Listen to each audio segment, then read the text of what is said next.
അപ്പോൾ voting പുരോഗമിച്ചുകൊണ്ടിരിക്കുകയാണ്. Voting നമുക്ക് ഇതിൻ്റെ അകത്ത് കാണാം. വോട്ടിംഗ് പുരോഗമിച്ചുകൊണ്ടിരിക്കുന്നു. കൃത്യം 2 മണിക്ക് തന്നെ വോട്ടിംഗ് ആരംഭിച്ചു. ഇപ്പം 5:30 മണി വരെയാണ് വോട്ടിംഗ് ഉള്ളത്. 5:30 മണിക്ക് വോട്ടിംഗ് കഴിഞ്ഞാൽ പിന്നെ അതിൻ്റെ എണ്ണുകയാണ്. എണ്ണിയിട്ട് റിസൾട്ട് എനിക്ക് തോന്നുന്നത് ഇന്ന് വൈകാനുള്ള സാധ്യതകൾ. ഇപ്പോൾ ആളുകളുടെ എണ്ണം കുറഞ്ഞുകൊണ്ടിരിക്കുന്നത് 250ഓളം വോട്ട്, 250 മെമ്പേഴ്സ് അല്ല, 250ഓളം വോട്ടുകളാണ്. എന്നുവെച്ചാൽ ഒരാൾക്ക് 2 വോട്ട്, 3 വോട്ട്, 4 വോട്ട് അവരുടെ ബാനർ അനുസരിച്ച് വോട്ടിങ് കൂടുന്നുണ്ട്. അങ്ങനെയാണ് 250ഓളം വോട്ടുകളാണ് ഇപ്പോൾ അവസാന ലിസ്റ്റിൽ നമുക്ക് കിട്ടിയിരിക്കുന്നത്. എന്തായാലും വോട്ടിംഗ് പുരോഗമിച്ചുകൊണ്ടിരിക്കുന്നു. വലിയ വിജയപ്രതീക്ഷകളാണ് ഇവിടെ ഉള്ളത്. എല്ലാവർക്കും വലിയ വിജയപ്രതീക്ഷയാണുള്ളത്. ഇപ്പോഴും ആളുകൾ വോട്ട് ചെയ്യാൻ എത്തിക്കൊണ്ടിരിക്കുന്ന വലിയ വിജയപ്രതീക്ഷ ഉണ്ട്. നമുക്കറിയാം, നിലവിലെ സാഹചര്യത്തിൽ പ്രസിഡന്റ് സ്ഥാനത്തേക്ക് സജി നന്ദേട്ടും രാകേഷുമാണ് മത്സരിക്കുന്നത്. അവിടെ ഒരു മത്സരം ഉണ്ടാകുന്നുണ്ട്. അതോടെ തന്നെ വൈസ് പ്രസിഡന്റ് സ്ഥാനത്തേക്ക് 3 പേര് മത്സരിക്കുന്നുണ്ട്. 2 പേരാണ് വേണ്ടത്. അവിടെ സന്ദീപ് സേനനും അതോടൊപ്പം തന്നെ നമുക്ക് ആനന്ദ് പയ്യന്നൂരും സോഫിയ പോളുമാണ് മത്സരിക്കുന്നത്. അവിടെ 2 പേരാണ് എടുക്കേണ്ടത്. സെക്രട്ടറി സ്ഥാനത്തേക്കാണ് ഏറ്റവും ഉറ്റുനോക്കുന്ന മത്സരം നടക്കുന്നത്. ആ മത്സരമാണ് പ്രതീക്ഷയോട് കാത്തിരിക്കുന്നത്. ലിസ്റ്റ് സ്റ്റീഫനും അതോടൊപ്പം തന്നെ വിനയനും അതോടൊപ്പം തന്നെ മത്സരിക്കുന്ന കല്ലൂർ ശശിയുമാണ്. അങ്ങനെ ത്രികോണ മത്സരമാണ്. അവിടെ ഒരാളാണ് വേണ്ടത്. ജോയിൻറ്റ് സെക്രട്ടറി സ്ഥാനത്തേക്ക് 3 പേരും മത്സരത്തിലുണ്ടെങ്കിൽ ഒരാൾ വോട്ട് ചോദിക്കുന്നില്ല. ആനന്ദ് പയ്യന്നൂർ വോട്ട് ചോദിക്കുന്നില്ല എന്ന് നേരത്തെ പറഞ്ഞു. അവിടെ 2 പേരാണ്, അംസയും അതോടൊപ്പം തന്നെ ആൽബിൻ ആൻ്റണിയാണ്. ട്രഷറർ സ്ഥാനത്തേക്ക് ഈ പറയുന്ന പോലെ 2 പേരുണ്ട്. നമുക്ക് അറിയാം, സുബൈറും അതോടൊപ്പം തന്നെ സജി നന്ദിയാട്ടാണ്. പക്ഷേ സജി നന്ദിയാട്ട് അവിടെ വോട്ട് ചോദിക്കുന്നില്ല എന്ന് പറഞ്ഞു. അപ്പോൾ അങ്ങനെയാണ് സുബൈറിൻ്റെ വിജയം അവിടെ ഉറപ്പാവുന്നു, അംസയുടെ വിജയം അവിടെ ഉറപ്പാവുന്നു, ആൽബിൻ ആൻ്റണിയുടെ വിജയം അവിടെ ഉറപ്പാവുന്നു. ബാക്കിയുള്ള സ്ഥലത്തേക്കാണ് മത്സരം നടക്കുന്നത്. 26 എക്സിക്യൂട്ടീവ് മെമ്പർമാർ മത്സരിക്കുന്നു. വേണ്ടത് 14 പേരാണ്. അവിടെ 24 എക്സിക്യൂട്ടീവ് മെമ്പർമാർ മത്സരിക്കുന്നുണ്ട് എന്നാണ് നമുക്ക് അറിയാൻ കഴിഞ്ഞിരിക്കുന്നത്.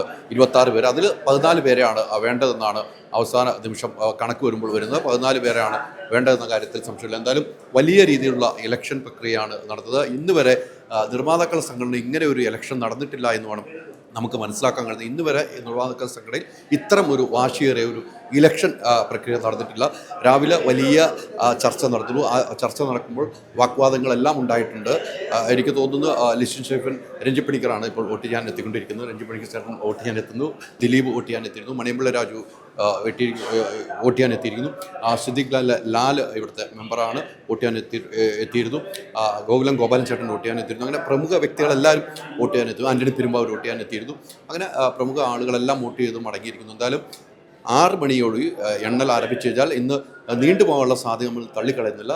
മണിക്കൂറുകൾ എടുത്തതിന് ശേഷം മാത്രമേ ഒരു റിസൾട്ട് ഉണ്ടാകുകയുള്ളൂ. എന്തായാലും ഇപ്പോഴും വോട്ടിംഗ് നടന്നുകൊണ്ടിരിക്കുകയാണ്.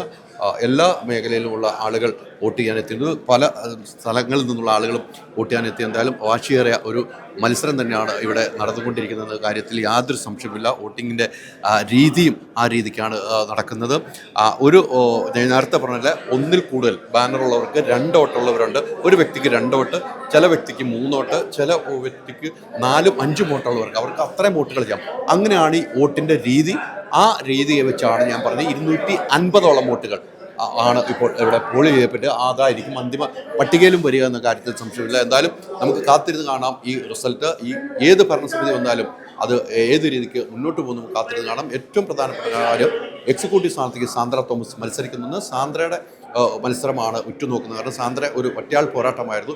ആ ഒറ്റയാൾ പോരാട്ടം വിജയം കാണുമെന്നും സമൂഹത്തിലെ എല്ലാവരും ഉറ്റുനോക്കുന്നുണ്ട് എന്ന കാര്യത്തിൽ സംശയമില്ല. എന്തായാലും നമുക്ക് അല്പസമയത്തുള്ളിൽ ഇതിൻ്റെ റിസൾട്ട് പ്രക്രിയയിലേക്ക് പോകാൻ കഴിയും. 25 കാറുകൾ, 30 സ്കൂട്ടറുകൾ, 30 ഗോൾഡ് കോയിൻസ്, 60 ഇന്റർനാഷണൽ ട്രിപ്സ്, ദിവസേന 1 ലക്ഷം രൂപ, 25 കോടി രൂപയുടെ ഡിസ്കൗണ്ടുകളും സമ്മാനങ്ങളുമായി മൈജി ഓണം മാസോണം.